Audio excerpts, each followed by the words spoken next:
নবীজি বলেন, কোন বান্দা আল্লাহর সবচেয়ে ঘনিষ্ঠ হয়, আকরাব সবচেয়ে ঘনিষ্ঠ হয় যখন সে সেজদা করে।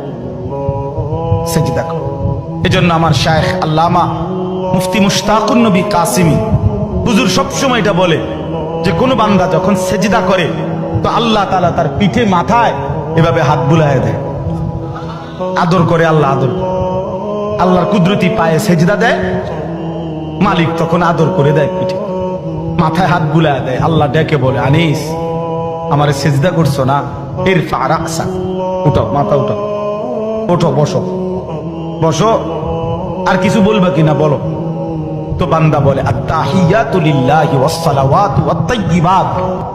আল্লাহ বলে, আচ্ছা আমার প্রশংসা করলাম, খুশি হলাম, আর কিছু? আল্লাহুম্মা সাল্লি আলা মুহাম্মদ ওয়া আলা আলি মুহাম্মদ। ও মাশাআল্লাহ, আমার বন্ধুর প্রশংসা করলা, দুরূদ পড়লা, আমি এত খুশি হলাম, এখন কিছু আর বলবা? তো বান্দা বলে, আল্লাহ সেজদা দিয়ে আপনার কাছে আসলাম, আপনার প্রশংসা করলাম, আপনার বন্ধুর দুরূদ পড়লাম, একটা উদ্দেশ্য আছে, মাকসাদ আছে। কি মাকসাদ, কি উদ্দেশ্য?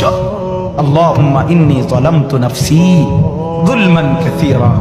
আয় মাওলা, আমি বড় নাফরমান মাওলা, আমার গুনাহ অনেক বেশি মাওলা, আর আমি জানি ওয়ালা ইয়াগফিরুয যুনুবা ইল্লা আনতা, আপনি ছাড়া আর মাফ করার কেউ নাই। এই জন্য আপনার এত কাছে আসলাম, আপনার স্পর্শ পেলাম, আপনার বড় আকরাব ঘনিষ্ঠ হলাম। উদ্দেশ্য হলো ফাগফিরলি মাগফিরাতাম মিন ইনদিক, আপনার পক্ষ থেকে আমারে ক্ষমা করে দেন, ওয়ারহামনি, আমার একটু দয়া করে দেন। ইন্নাকা আনতাল গফুরুর রহিম, আপনি মাফ করবেন না কা, আপনি তো ক্ষমাশীল, আপনি দয়া করবেন না কেন, আপনি তো রহিম, দয়াবান। আল্লাহ বলে, কস কি রে বান্দা, এত আদর করে বললে মাফ না করি কেন? কি কইছেন এখন?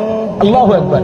এই জন্য বান্দা যখন সালাম ফিরায় এই ডানে বামে, তখনই একবার কি পড়ে, অর্থাৎ উদ্দেশ্য হলো সে সালাম ফিরাইয়াই আল্লাহু আকবার বলে, অর্থ বলে আর মানুষের জানায়, ভাই সাহেব আল্লাহ বহুত বড় মহান, উনি আমার মাফ করে দিচ্ছে।